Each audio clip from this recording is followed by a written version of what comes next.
খুবই সামান্য উপকরণ দিয়ে আজকে বাড়িতে ফুচকা বানিয়ে খেয়ে নিলাম। তো আপনাদের সাথে চলুন সেটা শেয়ার করি।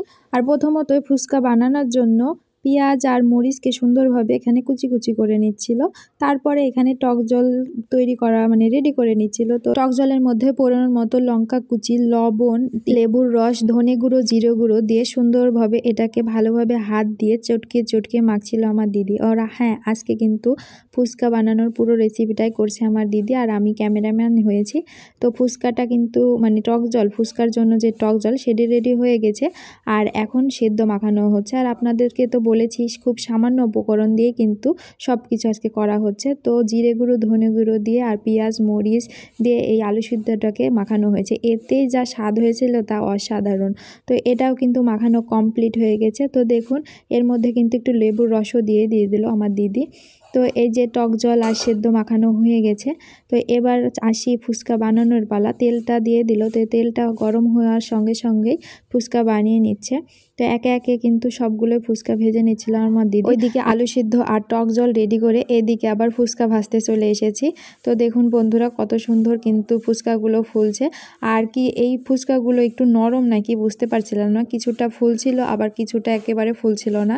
তো যাই হোক, খুব সুন্দর করেই কিন্তু ফুচকাগুলো ভাজা হয়েছিল। আর আপনাদের কার কার ফুচকা খেতে ভালো লাগে বা পছন্দ করেন আমাকে কিন্তু অবশ্যই কমেন্ট করে জানাবেন। আর বেশিরভাগ মেয়েরাই কিন্তু বেশি ফুচকা ভালোবাসে আর কি। তো আপনারা কিন্তু কমেন্ট করতে ভুলবেন না অবশ্যই। আর এই ফুচকার প্যাকেটটা অনেক দিন ধরে বাড়িতে নিয়ে এসে রাখা হয়েছিল। তো আজ খাবো কাল খাবো করতে করতে খাওয়াই হচ্ছিল না। দিদি বলছিল যে আমাকে বানাতে, আমি বলছিলাম দিদি তুমি বানাও। তো এভাবেই দিন কাটছিল। তো যাই হোক, আজকে শেষমেশ সেই ফুচকাটা বাড়িতে করে ফেললাম। সে কারণেই হয়তো একটু নরম হয়ে গেছিলো আর কি। তার জন্য এক একটা ফুলছিল আর এক একটা হয়তো বেশি শক্ত হয়ে যাচ্ছিলো, বুঝতে পারছিল না, ফুলছিল না। তো যাই হোক, দেখতে দেখতে কিন্তু অনেকগুলো ফুচকায় ভেজে নেওয়া হয়েছে। আর যে কোনো জিনিস বাড়িতে তৈরি করে খাওয়ার কিন্তু মজাটা একটু আলাদাই হয়, তাই না বলুন? সব কিছুতে হয় একটু বেশি বেশি করে দেওয়া যায়। আর দোকানে তো সব কিছু পরিমাণ মতো থাকবে, সেখানে ইচ্ছে মতো তার নেওয়া যাবে না। তো সেজন্য বাড়িতে দেখুন কত বেশি করে আমরা খেয়ে নেব ফুচকা।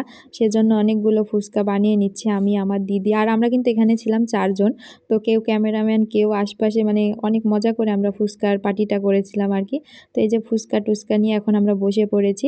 এখন আমার দিদি সবগুলো একে একে ফুচকাগুলো আগে বানিয়ে নিচ্ছিল, আগে বড়দের জন্য বানাচ্ছিল। তো তারপরে আমরা যে ছোটোগুলো রয়েছে তাদের জন্য বানিয়ে বানিয়ে প্লেটে রাখছিল। তো তারপরে আমরা সবাই ভাগযোগ করে খেয়ে নিয়েছিলাম। তো দেখুন, একটা কিন্তু সুন্দর করে বানাচ্ছিল, আর আমাদের দেখেই তো লোভ লাগছিল, আমাদের আর তর্স হচ্ছিল না যে কখন হবে, আমরা কখন খাবো। আপনাদের কি লোভ লাগছে? যদি লেগে থাকে একটু কমেন্ট করে জানাবেন।